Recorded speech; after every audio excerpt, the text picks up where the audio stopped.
Yo te escuché decir alguna vez que me pareció súper interesante que hasta con una guitarrita de una casa de música de pueblo barata se pueden hacer una Claro, obra de arte, claro, maravillas. claro.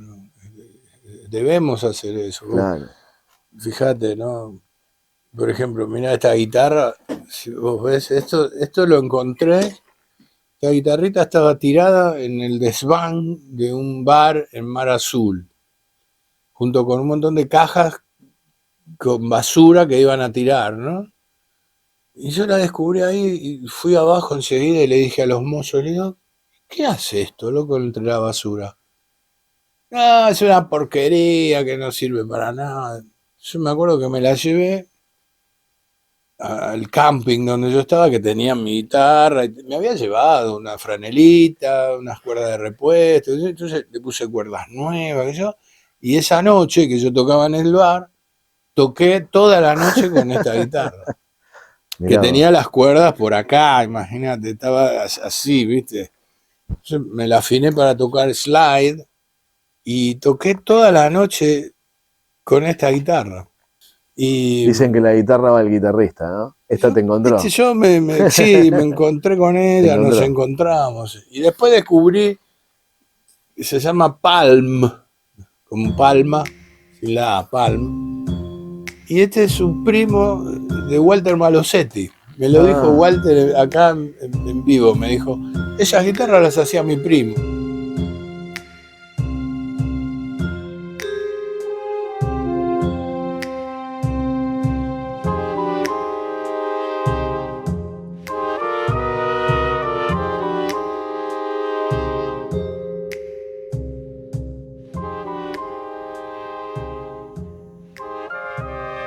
4157 guitarras. Esta es la última. Exacto.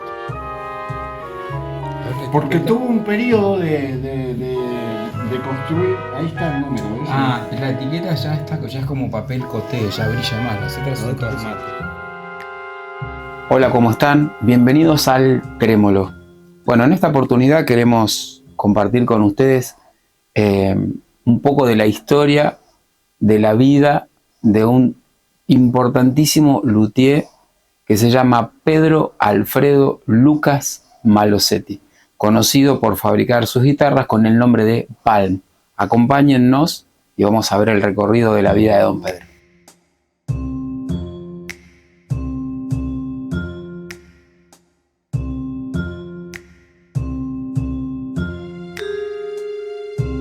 Estamos en la casa de Raúl Malosetti, hijo del histórico luthier don Pedro Malosetti. Gracias por recibirnos en tu casa. Contame cómo estás. Bien, bien, muy contento de que podamos hablar de mi viejo. De eso se trata. Queremos hablar de tu viejo Sí. y queremos que comiences recién como estábamos charlando, contándonos cómo era tu papá, Sí. contándonos esa experiencia, el taller. Seguro. Sí, aparte me parece interesante por ahí recordar cómo empezó, porque digamos que esta fue una familia, ellos eran 5 hermanos y el padre, mi abuelo, era jefe de estación, así que recorrieron toda la línea del Pacífico, del ferrocarril San Martín. Es así que cada uno de estos 5 nació en distintas provincias, ¿no? Mi papá nació en la provincia de Buenos Aires, en Opendor, más precisamente en la estación de Opendor.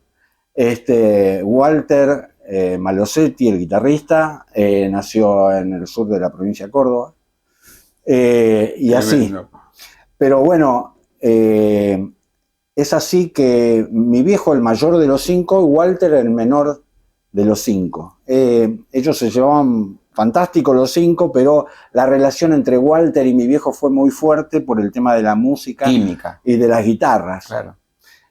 Tan es así que hay la influencia que Walter tuvo para con muchos instrumentos que mi viejo realizó, fue muy fuerte, digamos. De mucha información dada por Walter a mi viejo, más allá de que mi viejo era un gran guitarrista, ¿no? Tocaba fantástico, tocaba mucho música clásica, inclusive folclore, así tipo la onda Juan Falú, Eduardo Falú. Pero la impronta y la relación que tenían ellos era muy, muy fuerte por el tema de la música, ¿no? Tanto que esta guitarra, por ejemplo, el modelo es WM, justamente por Walter Malosetti, porque fue una sugerencia que Walter le hizo a mi viejo de hacer una guitarra con cuerdas de nylon, con una curva acá como para poder llegar a los agudos. Hoy día se ven modelos similares, inclusive la Takamine y todo eso con entrada así, sí. Pero cuando comenzó a construir este modelo no era común. En principio estamos hablando de alguien muy estimado, muy querido y muy valorado, un hombre del barrio de Palomar. Según cuenta la historia, él viene de familia de ferroviarios. Su padre, ferroviarios, tíos en el tema del tren, y de repente un día don Pedro Malosetti se planta y dice: dejo de trabajar en los ferrocarriles y me voy a dedicar a la construcción de guitarras. Me decías que el diseño y el corte claro, era como algo revolucionario. Exacto, para el momento. Y después, bueno, la cantidad de guitarras que mi viejo hizo de jazz, de distintos modelos, y hasta banjos, hizo banjos. Tremendo. Claro. Y después de muy meticuloso y muy autoexigente, ¿no? O sea, y disfrutaba del instrumento terminado, de tocarlo, por esto mismo que te cuento de que él era un muy buen guitarrista, permitía que pudiera sopesar la calidad del instrumento, de lo ¿no? que había construido. Exacto. Bueno, mi madre falleció cuando yo tenía 7 años, había cumplido 7 años. Y me fui a vivir a la casa de mis abuelos, los padres de mi mamá, es decir, Lala y Lolo, Malosetti, por supuesto. Qué tremendo. Rosa y Alfredo. Así que acá en el barrio, durante muchos años, hasta que me casé, viví con mis abuelos. En el barrio yo era el pibe de Malosetti. Fuerte. Porque mi 50% es Malosetti. Pelicán es mi papá, Malosetti mi mamá. Así que llevo ese apellido con los dos apellidos con mucho cariño, lógicamente. Son mis dos apellidos, ¿no? Qué lindo. Y bueno, el hecho de vivir en la casa de mi abuelo me acercó muchísimo a toda la familia, porque la casa de mis abuelos era el centro del universo para la familia Malosetti, o sea que todos convergía ahí. Navidades o cumpleaños, reuniones informales. Las mesas largas. Claro. Qué lindo. Y mucha música, porque el que empezó con todo esto, el loco que empezó con todo esto fue mi abuelo. Atrás vinieron Pedro, Alfredo, Lucas Malosetti, o sea, Palp, las guitarras Malosetti. Y un poco más atrás, el hippie de la familia, que era Walter. Era el hippie, o sea, había una diferencia de 10 años más o menos de edad con Pedro. Y bueno, fue una familia con muchísimos músicos, o sea, tengo mis primos que son músicos, el hijo de Walter es muy conocido, es muy famoso. ¿Seguro? Hoy, Javier, y mi otro primo Raúl, hijo de Pedro, muy buen músico, y yo fuimos los 3 descendientes, podríamos decir así, con herederos, ¿no?, de la música. Y hoy también tenemos nuestros propios hijos de Javier, hijos de Raúl, hijos míos, que son todos músicos también. Así que lo que empezó mi abuelo tuvo realmente una expansión interesantísima. Tremendo árbol genealógico, en pentagramas. Sí, por supuesto. Don Pedro Malosetti nació en 1923 y partió en 1999. Pero lo que es más interesante aún es lo que cuentan de él, las experiencias de aquellos que visitaron su taller, que lo conocieron, que de alguna manera vieron la intimidad tanto de su casa como del lugar en donde fabricaba o construía guitarras. Dicen cosas tremendamente especiales. Bueno, y mi tío, Pedro, el luthier, estaba muy entusiasmado con la música desde ya. Él estudió muchísima música clásica y su esperanza de ser un gran concertista, te diría que lo fue, sin tocar en esos lugares donde te consumás, qué sé yo, en teatros o en el Colón o donde sea. Llegó a tocar en lugares muy importantes, pero también le interesó mucho la lutería y eso empezó a perjudicarle mucho las manos y por supuesto que eso lo perjudicaba para el toque fino que tiene que tener un intérprete de la música clásica, ¿no? De la guitarra clásica. Así que ahí tuvo que elegir un poco y tocar más para él, más para los amigos, más para ciertas reuniones y dejar esa carrera, ese proyecto tan importante que era ser un concertista. Yo tengo como conversaciones de gente que lo ha escuchado tocar. Sí. Y obviamente conozco mucha gente que le ha encargado guitarras, claro, y que están en esa plataforma de haberlo escuchado tocar y haberlo visto construir la guitarra. Claro. Mucha gente me dice de que de alguna manera a la hora de elegir el proceso entre crear música o interpretar música, crear música o interpretar música y crear instrumentos, caminó los dos caminos. Totalmente. O sea, estuvo por los dos senderos. Totalmente. Porque como músico era súper destacado y las guitarras, que de eso vamos a hablar en un ratito, tienen particularidades también muy especiales. Son cosas para tener detalles. Cuando la gente le compraba un instrumento, él se sentaba y tocaba con ese instrumento para mostrarle cómo sonaba y le hablaba de del sonido del instrumento, de lo que se había logrado, mirá qué agudos, mirá qué graves, mirá qué sonoridad que tiene por acá o por allá, y él mostraba, y con una destreza tocaba tremendo, tremendo. Yo he conocido guitarristas muy buenos, es decir, conozco guitarristas, no sé ni cambiar una lamparita, lo único que sé hacer es tocar un poco la guitarra, no lo hago muy bien, pero me dediqué a la guitarra toda la vida, entonces conozco muchos guitarristas. Sí, claro. Y me dediqué mucho a la docencia también, entonces bueno, hace más de 50 años que estoy trabajando con todo esto. Y o sea que guitarristas conocí a patadas. Y me acuerdo de algunos que le han comprado instrumentos a él, que lo que querían era escucharlo a él. Venían con la guitarra que ya habían comprado y volvían y le decía, Pedro, necesito que la haga sonar un poquito. Don Pedro, me la ajusta. Eso. Como se decía antiguamente, me la templa. Claro, claro. Y don Pedro arrancaba y tocaba 4 horas seguidas. O sea, claro. Tenía un... Te voy a hacer una pregunta que es muy especial, pero necesito tu corazón. ¿Qué te acordás del taller, de la recepción? ¿Quiénes iban? Sí, el taller era un taller grande para hacer el taller de un luthier, porque él hasta compraba las maderas, no me sale en tablones en bruto. En tablones. Y él trabajaba desde el tablón las distintas partes que la guitarra necesitaba y requería. Bien. Entonces tenía toda una parte donde había maquinaria que vos tenías que cortar el tablón con sierras grandes, cepilladora, qué sé yo, y después todo un sector donde era el trabajo manual, digamos, ¿no? Es así que venían muchos muchachos interesados en saber sobre lutería y él no escondía nada, todo lo contrario. Hablábamos de que él compartía el conocimiento. Él lo sufrió eso. Bien.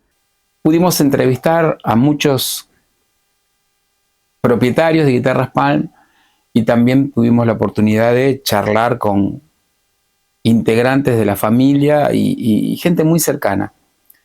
Mucha gente cuenta que a la hora de encargarle una guitarra a don Pedro Malosetti, no solo que te recibía en su casa, sino que te daba la posibilidad de ver el proceso de la construcción, sino que compartía detalles técnicos, compartía de alguna manera el trabajo y también mostraba parte de ese secreto, parte de lo íntimo. Mostraba de alguna manera abierta la posibilidad de maderas, lo que se relacionaba con terminación y colores. Las guitarras son de alguna manera austeras, son de una manera sensibles, son sencillas, pero tienen como algo, tienen como una sensibilidad. Él lo sufrió. Claro. Para poder ver cómo era el instrumento en detalle, por dentro y eso, lo que hizo fue desarmar una guitarra que el padre le había regalado cuando él era joven, chico. Era su guitarra que le habían comprado en Casa América, y la desarmó para ver cómo era, y así empezó por los años 50. Tremendo. ¿No? Sí. Tremendo. Recién te comentaba que Oscar Tresini es un luthier muy buen luthier, era una de las personas que se acercaban al taller, y músicos, ¿no? Como Gustavo Santaolalla, Ricardo Mollo, y yo no recuerdo ahora, pero folcloristas también, porque, digamos, él abarcó desde músicos de jazz hasta a músicos De folclore. Claro, guitarristas de folclore, ¿no? Yo tengo como una sensación, por lo que venimos conversando y con los que venimos tratando respecto de la persona de tu papá, que era muy especial y era una persona abierta, o sea, era una persona que se entregaba. Todos te cuentan de alguna manera el proceso de la visita, llegar al taller, y que tu hijo estaba horas en ese proceso, en la charla y en la construcción y en el intercambio de ideas. Sí, disfrutaba de cómo la gente recibía su trabajo, ¿no? y valoraba su trabajo. Toca un poquito de vulgar. A ver. Eso va a sonar distinto.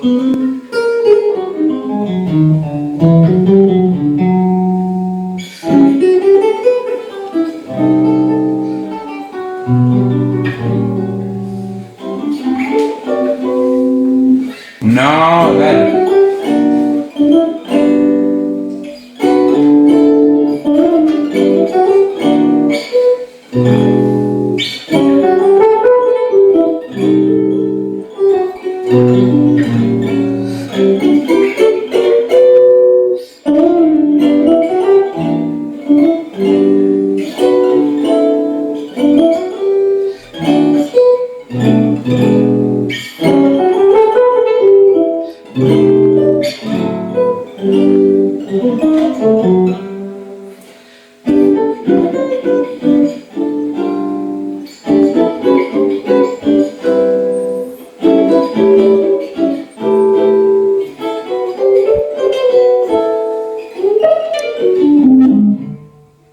Tremendo.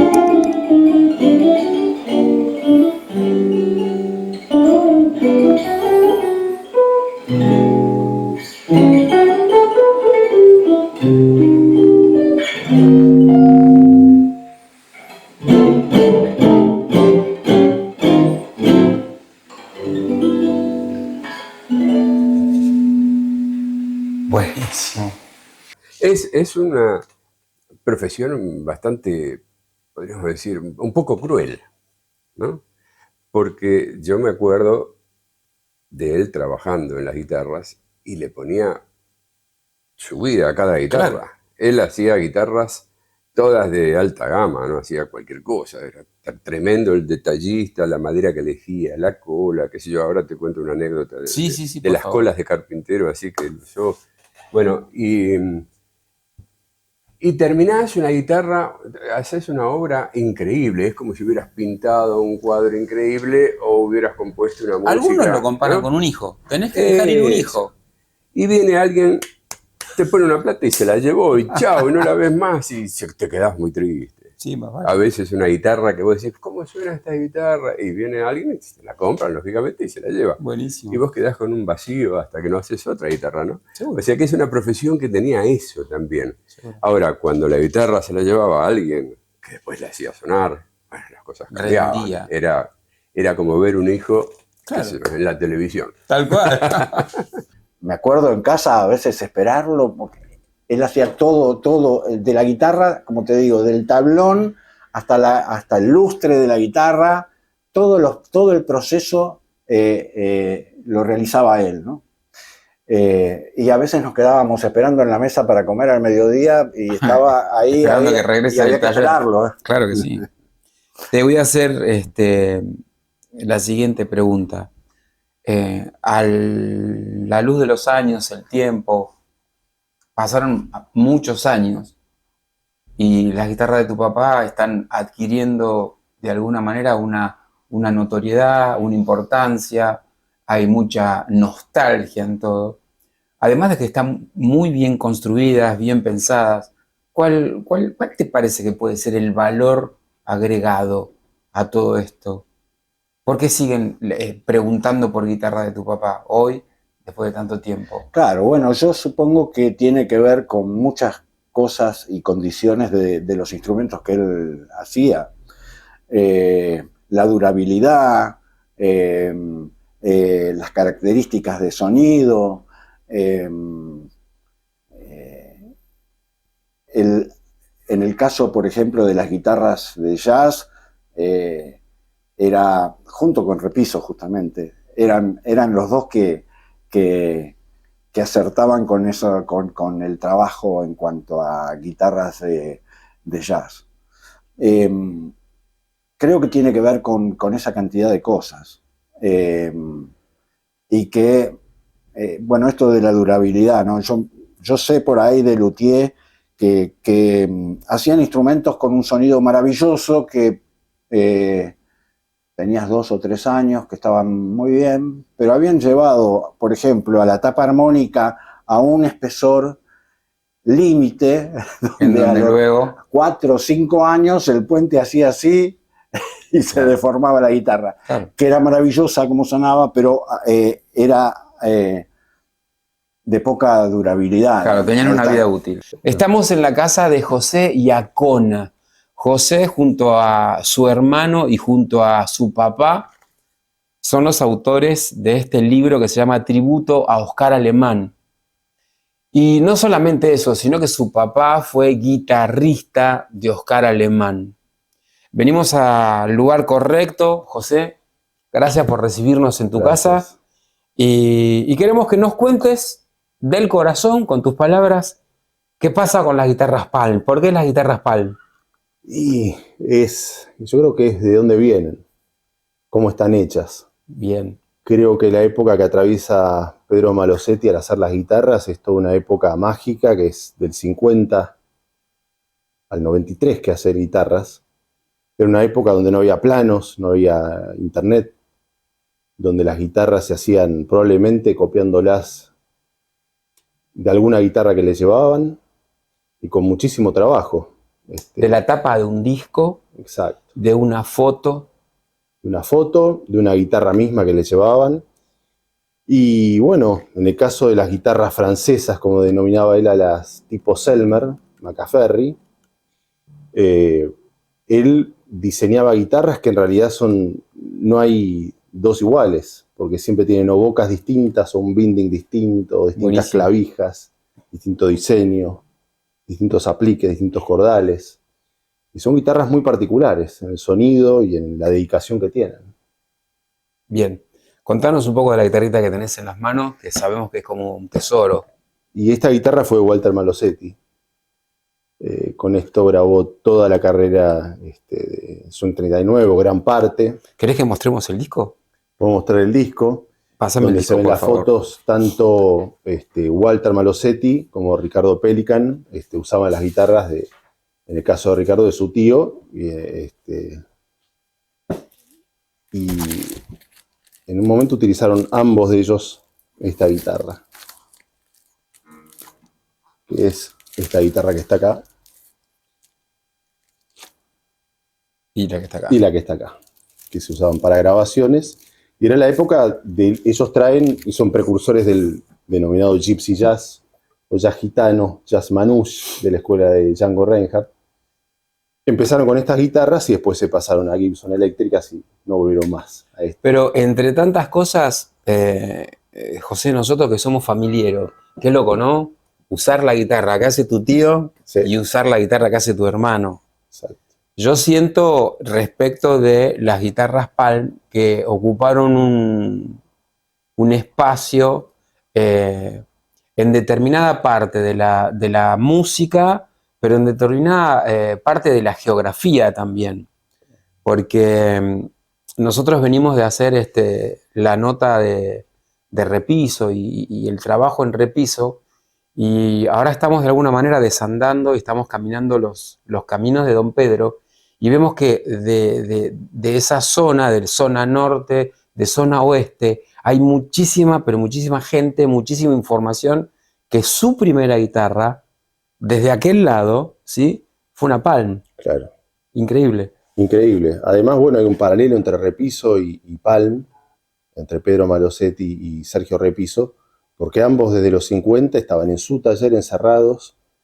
Cuenta su hijo Raúl que Pedro cortaba las partes de las maderas completas, no compraba cajas. Hoy se compran las cajas. Claro, las hoy tapas. las tapas, las cajas, los mástiles. Pedro cortaba todo él. Se dedicaba a veces un día entero, según palabras del hijo, a una perilla de volumen. Seguro. Perillas que a veces se usaban en una plancha, en un electrodoméstico. Él se hacía un mix de todo eso y quedaban las guitarras que quedaban. Y se puede ver, si uno busca en internet, todo el carácter ornamental de las guitarras. Eso es una característica distintiva muy fuerte, ¿no? Que no hay una igual a la otra y todas tienen un carácter muy particular. Quiero preguntarte de tus 10 y algo Sí. en el taller. Yo estuve ahí siempre muy cerca. Es más, yo toco la guitarra desde muy chiquito gracias a esta Malosetti que tengo acá. Divina. Esta Malosetti tiene casi mi edad. Mirá. Tiene un año menos que yo, es del año 57. Yo soy del año 56. Y gracias a esta guitarra...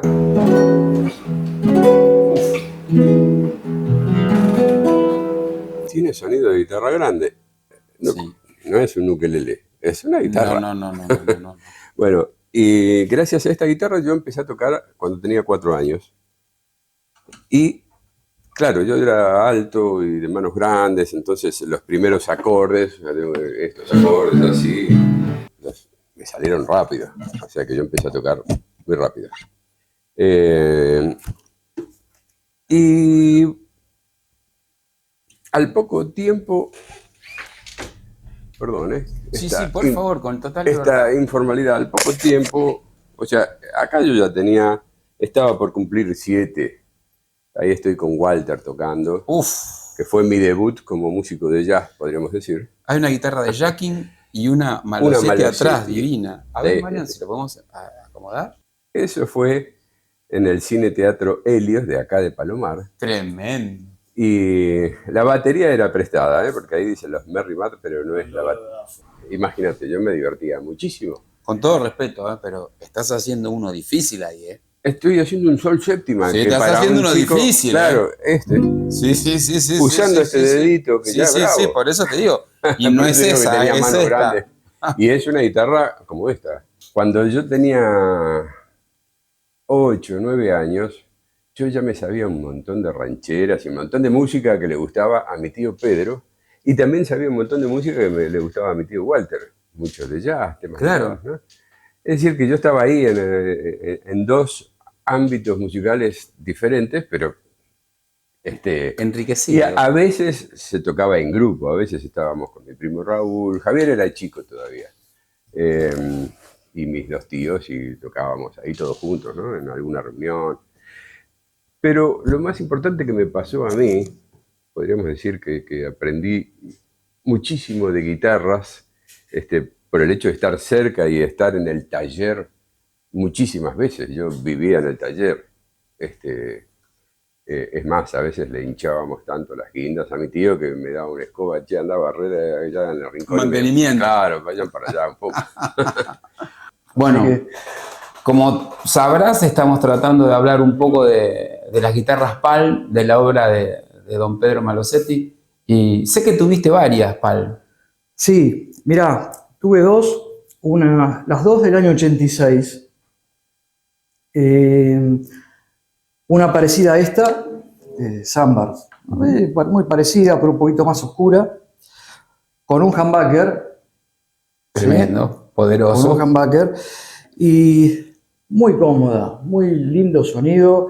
Y aparte lo usé bastante, tenía que ir ahí a Palomar a tocar, me llevaba mi viejo, que es el de Graf Zeppelin, ahí tocaba mucho Walter, tocaron muchos músicos. Y después tuve la oportunidad, porque a mí también me gustan mucho las guitarras Gypsy, más uno cuando se interioriza más. Yo empecé a calcular de ir a la escuela de Walter en el 94. Y ahí, bueno, me volví loco. Primero lo fui a ver ahí al subsuelo, no sé si te acordás. Sí, claro. Que lo esperé que termine de tocar para que me firme el CD, que llevé uno que era el All of Me.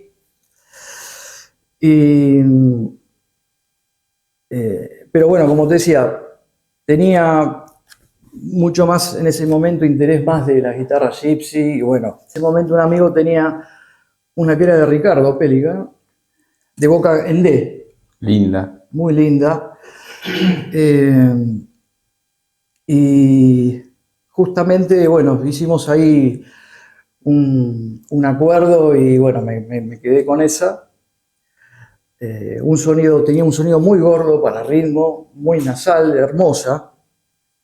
Bien hecha, las medidas, la comodidad, bastante interesante. Pero bueno, después uno que busca por acá, busca por allá, y uno no termina nunca. La eterna búsqueda. Exacto. Si es una guitarra de mi viejo, la reconozco. Y me cuesta decirte exactamente por qué es que la reconozco. Sí, hay una sensibilidad en eso. Este tipo de cabeza es típico de guitarras hechas por mi viejo. Bueno, las manouche, las guitarras de jazz de tu padre, casi todas tienen esta cabeza. Esta es una conjunción muy especial. Sí. Y después por el sonido también. Por el sonido también uno lo reconoce. Porque también ha hecho ahora, claro, recuerdo, por ejemplo, hizo cantidad de requintos. Viste que es un instrumento, es como una guitarra más aguda que se utiliza mucho en la música se usaba mucho en el bolero, el requinto, para hacer el solo atrás. Es cierto. Y también en la música cuyana. Claro. Es un instrumento que tiene mucho ataque. Tiene mucha presión sonora. Exacto. Entonces él por ahí podía lograr eso en ese tipo de instrumentos, como también en las tipo Selmer, en las guitarras. Él le decía guitarra francesa. Sí, muy bien. Que eran guitarras con mucho ataque, con mucha potencia. Mucho volumen también. En cambio estas, por ejemplo, es una guitarra más dulce, con un sonido que se prolonga más, menos ataque. Es muy interesante. Todo eso él lo iba trabajando, viste, con el tema de las espinetas dentro, en la guitarra dentro lleva espinetas. Seguro. El espesor, cómo ubicarlas. Él iba haciendo distintas experiencias con esto, como lo han hecho muchos otros luthiers también, ¿no? O sea, de eso se trata, buscar el sonido y todo eso, el sonido que pretendían, ¿no? Es así que él ganó un certamen de una bienal latinoamericana de lutería. En algunas etiquetas de las españolas aparece la mención de que ganó. Sí, tal cual. Irma Costanzo era una reconocedora del trabajo de mi viejo. Qué lindo. Bueno, seguramente no me voy a acordar de muchos porque no recuerdo. María Luisa Nido, Pomponio Martínez Zárate, un dúo de guitarras clásico. Bueno, una cantidad de gente que tenía mucho respeto por el trabajo de mi viejo, ¿no? Muchos cuentan de que al encargarle una guitarra, luego de pasado el proceso de la terminación de la misma, cuando volvían a visitarlo, se encontraban con que él había hecho no una guitarra, sino había hecho dos. Y te daba la posibilidad de elegirla. Bueno, el asunto es que él venía con las guitarras terminadas. A él le encargaron una guitarra y él hacía dos. Qué bueno. Era una manera de trabajar de él. Después le encontraba el novio a la segunda guitarra. Pero él no perdía el tiempo y tenía moldes como para hacer dos gemelas siempre. Entonces, cuando hacía guitarras, hacía dos. Y venía con las dos guitarras a la casa de mi abuelo, donde yo vivía, y me llamaba. Vení. Entonces me daba una guitarra y ahí probábamos. Entonces yo aprendía con él, aprendía mucho. Pero además aprendía de guitarras. Probábamos las dos guitarras, eran gemelas, cortadas con la misma madera, del mismo árbol, del mismo día, todo igual, construida de la misma manera Se que yo. aplica ese principio, no son iguales. Y nunca sonaban igual. Qué tremendo, ¿no? Increíble. Guitarras gemelas, pero no sonaban igual. Alguna tenía un poquito más de grave, la otra tenía un cachito más de volumen, la otra tenía, no sé, menos agudos, o acá, o qué sé yo, no sé, esas cosas rarísimas que ni los luthieres saben por qué. Si ellos las arman exactamente iguales. Seguro. Bueno, y empecé a valorar todas esas cosas. La sonoridad, la comodidad, la estética, todo lo que hay que saber de un instrumento, yo lo estaba aprendiendo ahí de primera mano con el gran maestro, digamos, ¿no? Qué lindo. Con Pedro. Y con Walter, cada vez que venía era una fiesta porque tocábamos un rato largo y bueno. El mismo idioma. El mismo lenguaje usábamos. Claro, el mismo exactamente lenguaje. El mismo. Me acuerdo de haber ido a Los Toldos, yo cantaba y yo tendría 6, 7 años por ahí.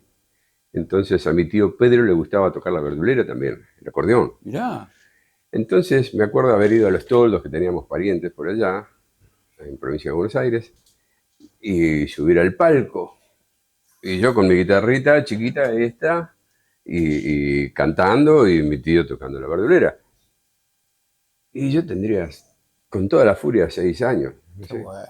O sea que tengo unos recuerdos increíbles, ¿no? Qué lindo. Esta guitarrita me acompaña tanto. Yo sigo dando clases con esta viola. Tiene un hermoso sonido y me viene bien porque no trabajas el hombro. Claro, no me hace mal. Y así que la tengo siempre encima. El desarrollo de Pedro Malosetti es parecido al de todos. Comienza con las guitarras clásicas, con esas guitarras criollas. De alguna manera gana premios. Esto lo pone en un lugar muy, pero muy especial. Y luego pasa a la guitarra de jazz gitano.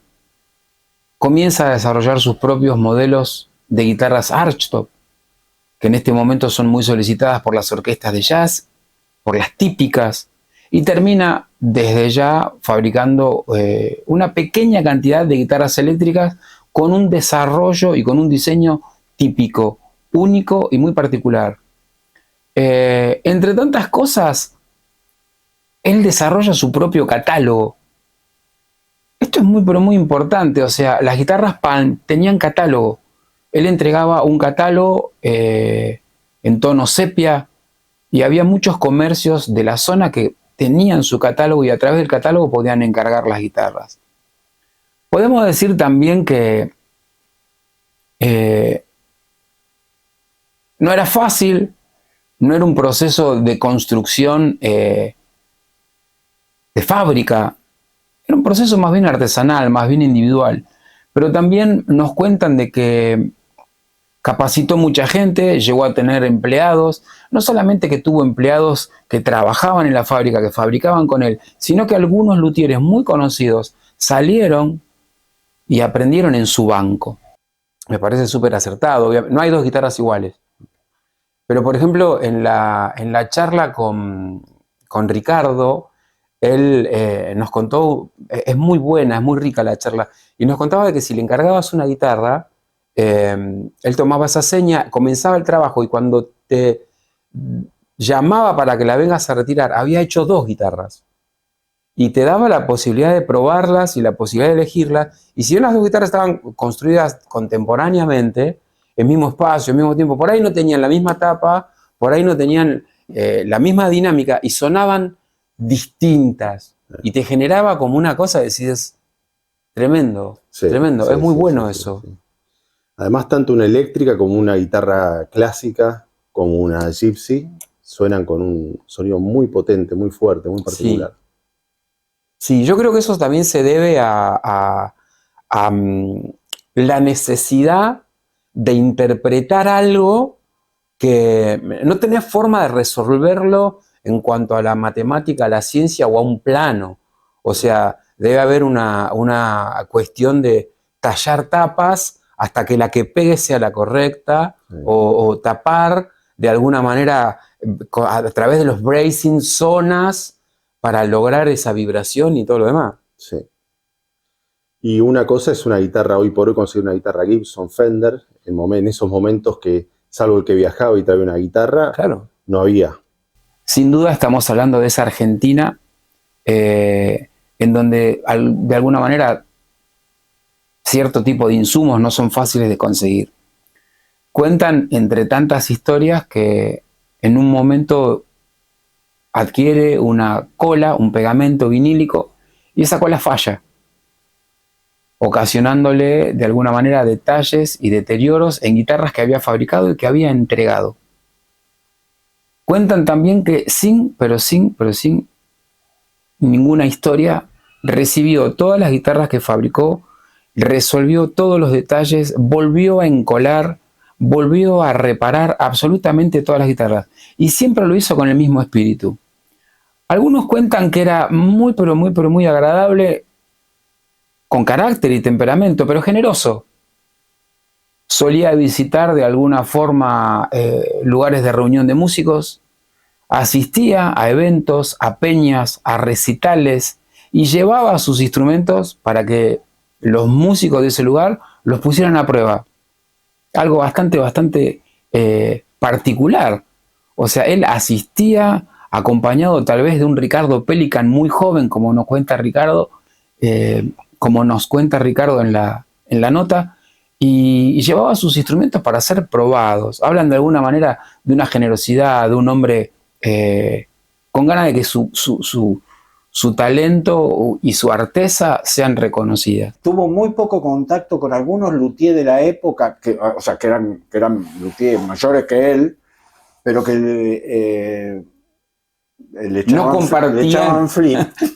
No compartían información. Claro, podían compartir alguna cosa, pero no demasiada. Entonces él fue haciendo la experiencia solo. Fuerte. Solo. Dejó de ser ferroviario porque él trabajaba en el ferrocarril. Uh-huh. Después de haber hecho, no sé, la segunda guitarra, tercera guitarra, y largó todo y se puso a hacer eso. Interesante eso, ¿no? Dejó de ser ferroviario. Pasó del fierro a la madera. Pues claro, increíble. Sí, él era, ¿cómo se llama? Estaba en la parte de control tiene un nombre, ahora no me sale el nombre, pero bueno, en tráfico trabajaba. ¿Qué sentís cuando ves una Palm, cuando tocas una Palm? ¿Qué te trae? Ya de por sí me genera bastante añoranza, o sea... te trae recuerdos. Muchos recuerdos, sí, muchos recuerdos. Es más, vos fíjate, tengo una foto de un bar ahí en Mataderos que Walter usa una Palm, también una que conocí después, muy linda guitarra, pero tenía un micrófono un poquito más de esos modernos negros, sí. Esos negros, no recuerdo bien la marca. Pero ya de por sí Walter hacía sonar, sí. Era tremendo, así que... pero él tenía esa guitarra y siempre cuando iba ahí, por ejemplo, cuando se había mudado a Sarmiento, que iba, tocábamos, y, o sea, para ir a verlo y pasar a tocar. Siempre tenía esa, tenía otra, que es la que te comento que grabó ahí en un CD, en homenaje a Oscar Alemán. Y después, bueno, pasaba a veces gente que llevaba alguna gypsy, pero Walter me había comentado que Pedro había hecho en un momento, si no recuerdo mal, le habían pedido en serie. Claro. O sea, no sé si Casa América, no sé si... Una tienda de guitarras una tienda grande, seguro. antigua, y le habían pedido como 7 o 8, pero había conocido una de un señor que iba a aprender también, pero claro, vos me decís 7 y 8, ¿dónde están? ¿Cómo era el taller? ¿Cómo era el carácter? ¿Cómo se manejaba el tío? Porque se dicen cosas muy lindas del carácter del tío. Sí. El primer taller lo tuvo a unas 8 cuadras de acá, como yendo hacia acá, de Palomar hacia Caseros, y por ahí estaba el taller, separado de su casa. Y después armó el taller en el fondo de su casa, Qué bueno. que fue el último taller. Y el taller, te puedo hablar del último, Sí. porque del primero tengo recuerdos vagos, porque yo era muy chiquito. Simplemente me acuerdo que en alguna, como vivimos a 2 cuadras de la base aérea, Claro. en algún despelote político que se armó y con posibilidades de tirar bombas y qué sé yo, sí. nos fuimos todos hacia el taller, que nos alejábamos de cualquier bombardeo que se pudiera Taller realizar. refugio. O sea que fue un refugio Fuerte. para toda la familia. Muy fuerte. Esto es una anécdota así, Divina. al paso. Bueno, el último taller, que fue el taller de su vida prácticamente, estaba en el fondo de su casa. No era grande, no era espacioso. Es decir, que tenía espacio para sus máquinas, para sus cosas, pero hasta ahí, digamos, no es que le sobraba el terreno, no. O sea que era muy ordenado él, muy prolijo para trabajar. Tenía las herramientas, todo lo que él necesitaba para trabajar estaba ordenado. El taller estaba ordenado. O sea, yo tengo ese recuerdo lindo de que el taller siempre estaba barrido, siempre estaba limpio, Sí, ordenado. Su madera en su lugar, su Y planta. él era así. Yo me acuerdo de haber ido con él. Esta es otra anécdota también que tiene mucho que ver. Es bien Malosetti o bien Repiso también, porque los dos son tan similares, Repiso y Malosetti, tienen tantas cosas en común. Yo lo he conocido también a Repiso y por supuesto que no lo necesité a Repiso si yo tenía a mi Malosetti, mi tío que era luthier y tenía todo, o sea que con Repiso tuve una relación simplemente de conocerlo. Pero hasta físicamente yo los veía parecidos. La idea que tenían, en el amor por su trabajo, la pasión. Hay un principio que es muy, muy interesante. Malosetti, ¿sí? Y Repiso son de 2 orígenes diametralmente opuestos, pero se adaptan a una realidad, a una Argentina y a una situación que lo hablábamos un poco en las charlas de Repiso. O sea, hay que hacer las cosas con los materiales que tenemos, Sí. con las clavijas que tenemos, con las herramientas que tenemos y con la disposición y con la apertura de mente que cada uno de alguna manera tiene. O sea, hoy por hoy apretás un enter y te aparecen planos, dinámicas y cuestiones. Sí, lo que necesito. ¿Me querías contar algo del proceso de encolado?